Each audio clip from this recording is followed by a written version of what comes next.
Bismillahirrahmanirrahim. Assalamualaikum warahmatullahi wabarakatuh. Kita berjumpa lagi dalam pertemuan berikutnya untuk pembelajaran matematika tentang sifat-sifat bilangan berpangkat. Jadi tujuan hari ini kita belajar adalah siswa dapat menentukan sifat-sifat bilangan berpangkat. Kita lanjut tentang pembelajaran sifat-sifat bilangan berpangkat.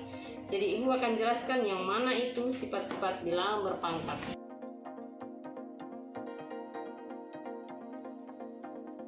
Baik, ibu akan menjelaskan yang mana itu sifat-sifat bilangan berpangkat. Jadi kita definisikan dulu. Jika A, B, M, dan N merupakan bilangan real, maka sifat bilangan berpangkat adalah sebagai berikut. 1. A berpangkat M dikali A pangkat N itu A pangkat M tambah N. Ini sudah saya jelaskan ya. Yang nomor 2, A pangkat M dibagi A pangkat N itu sama dengan A pangkat M kurang N. Jadi kalau dibagi dikurang pangkatnya dengan syarat A itu tidak bisa sama dengan 0. Kemudian sifat yang ketiga, A pangkat M dikurung baru berpangkat N lagi itu sama dengan A pangkat M kali N. Ini kalau pangkat berpangkat itu dikali. Sifat yang keempat, A pangkat N dikali B pangkat N sama-sama pangkatnya itu bisa digabung bilangan dasarnya dikali A kali B berpangkat N. Kemudian yang kelima, A pangkat M per B pangkat N itu sama dengan A per B pangkat N. Saya perjelas ini N ya, N. Ini. Jadi sama pangkatnya bisa digabung dalam satu kurung kemudian berpangkat N. Baik, saya jelaskan contoh yang pertama untuk sifat yang pertama ya. A pangkat M dikali A pangkat N itu sama dengan A pangkat M tambah N. Ini sudah ada contohnya dulu. 2 pangkat 3 dikali 2 pangkat 4 itu sama dengan 2 pangkat 3 tambah 4 sama dengan 2 pangkat 7. Yang kedua, A pangkat M dibagi A pangkat N itu pangkatnya dikurang.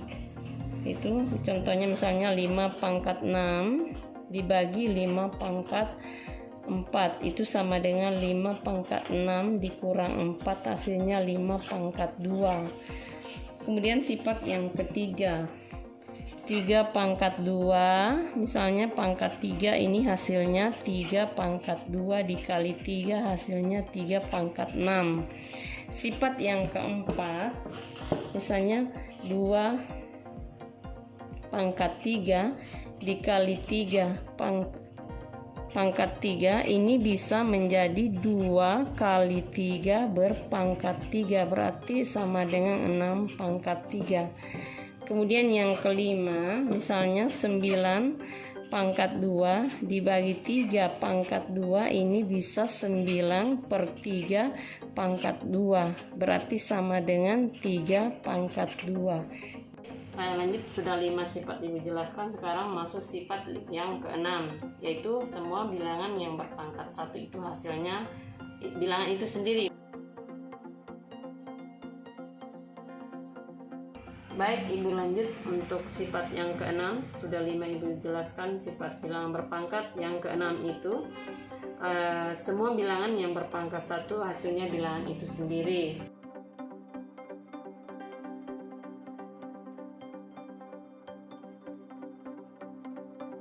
A pangkat 1 itu sama dengan A. Jadi kalau 2 pangkat 1 itu juga sama dengan 2. 3 pangkat 1 itu sama dengan 3. Pokoknya ya, semua bilangan yang berpangkat 1 hasilnya bilangan itu sendiri. Itu sifat ke-6. Sekarang ibu jelaskan sifat yang ke-7 tentang bilangan berpangkat 0. Misalnya A pangkat 0 itu hasilnya sama dengan 1 dengan syarat A itu tidak bisa sama dengan 0. Jadi semua bilangan yang berpangkat 0 itu hasilnya 1. Misalnya 2 pangkat 0 ini hasilnya 1. Bagaimana cara membuktikan bahwa hasilnya 1? 2 pangkat 0 itu saya ambil contoh ya. Ini kan asalnya bisa 2 pangkat 2 dibagi 2 pangkat 2. Nah, sudah ada sifat yang sebelumnya Ibu jelaskan. Ini sama artinya 2 pangkat 2 per 2 pangkat 2. 2 pangkat 2 itu 4. 2 pangkat 2 itu 4. Berarti 4 bagi 4 sama dengan 1. Itulah hasilnya kenapa sama dengan 1 dari 2 pangkat 0. Jadi bisa mengambil sembarang bilangan untuk membuktikan bahwa itu hasilnya sama dengan 0. Misalnya Ibu ambil 3 berpangkat 3 dibagi 3 pangkat 3. Ini kan hasilnya 3 pangkat 3 kurang 3. Sudah ada sifat sebelumnya. Kalau dibagi pangkatnya dikurang. Ini 3 pangkat 0. Hasilnya itu 1. Kita kembali ke sini. Ini 3 pangkat 3 per 3 pangkat 3. Hasilnya kan 3 pangkat 3 itu 27. 3 kali 3 kali 3 mengali 3 kali itu hasilnya 27. Ini juga 27. 27 bagi 27 hasilnya 1. Itulah bukti kenapa pangkat 0 itu 3 pangkat 0 sama dengan 1. Jadi banyak yang lain bisa ambil kita contoh. Demikian untuk sifat yang ke-7. Sekarang Ibu ambil sifat ke-8. Pangkat negatif ya. Pangkat negatif. Pangkat negatif. Jadi bilangan yang berpangkat negatif misalnya A berpangkat min negatif N.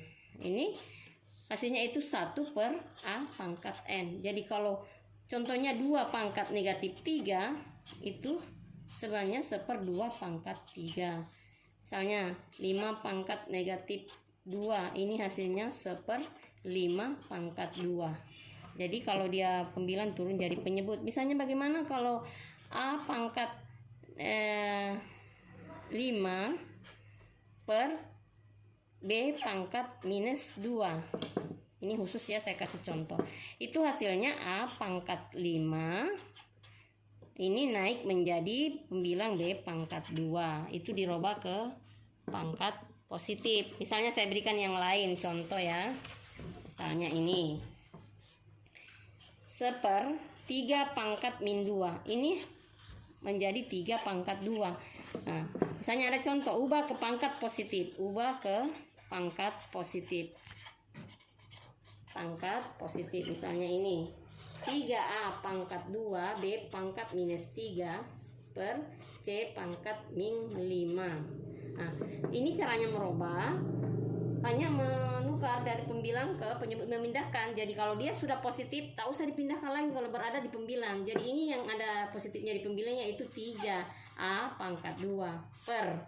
Ini C saya tidak tulis di penyebut karena saya harus pindahkan naik ke pembilang menjadi C pangkat 5. Sedangkan ini B turun menjadi penyebut B pangkat 3. Kan sudah pangkat positif semua. Jadi itu sebenarnya kalau mau merubah ke pangkat positif hanya memindahkan dari penyebut ke pembilang atau pembilang ke penyebut yang sudah bertanda negatif, kita pindahkan itu sudah positif. Demikianlah penjelasan Ibu, mudah-mudahan bisa dipahami.